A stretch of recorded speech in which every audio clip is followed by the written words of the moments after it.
పైనుంచి ఏముండదు. అట్లాగే బలహీనంగా ఉంటే చూస్తే పడిపోయేటట్టు ఉంటే అప్పుడు కూడా ఏముంటుంది, ఆరోగ్యం ఉంటుందమ్మా, ఉండదు. అప్పుడు కూడా నీరసం అనేది ఉంటుంది. కాబట్టి తగు మోతాదులో మనం ప్రతిరోజు కూడా ఏమేమి ఉద్దేశం ఏంటంటే, మనకు ప్రతి సంవత్సరం సెప్టెంబర్ 1వ తేదీ నుంచి పండకపోయినా కానీ పెసలు, తర్వాత వచ్చి సజ్జలు, తర్వాత జొన్నలు, తర్వాత రాగులు, ఇవన్నీ కూడా మనం వాడుకోవచ్చు అమ్మా. పెసలతో ఏం చేస్తాం చెప్పండి? ఏం చేస్తారు పెసలతో? పప్పు ఒకటేనా చేసుకునేది? మనకు తెలిసింది పప్పు ఒకటే కదా, అంతే కదమ్మా. కానీ పెసలతో అట్లా కాకుండా మీరు పెసలు తెచ్చుకొని సజ్జలు తెచ్చుకొని మీరు మొలక కట్టుకొని అవి ఇప్పుడు తిన్నా కానీ చాలమ్మా. పిల్లలకు పెట్టిన మంచి బలం అది. తర్వాత వచ్చి దాంతో ఇంకేమేమి చేసుకోవచ్చు చెప్పండి?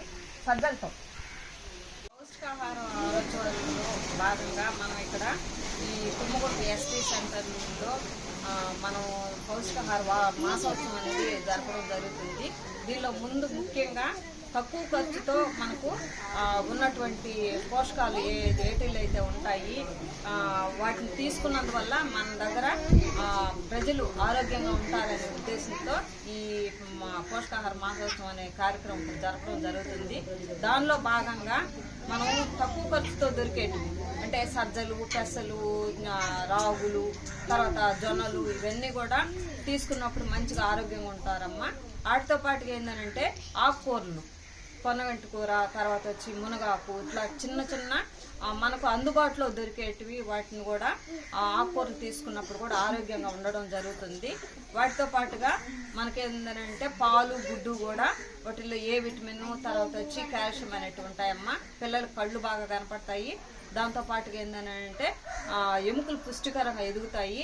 ఇవన్నీ కూడా తీసుకుంటూ మా అంగన్వాడీ సెంటర్లో ఇచ్చే ఫుడ్ను కూడా మీకు ఇచ్చే బాల సంజీవని కిట్ కావచ్చు, తర్వాత వచ్చి బాలామృతం కావచ్చు, ఇవన్నీ ఉపయోగించుకుంటూ మీరు పిల్లలకు పెట్టినప్పుడు పిల్లలు ఆరోగ్యంగా ఎదుగుతారు.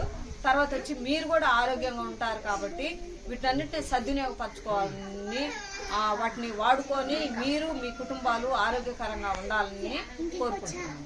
Okay, thank you.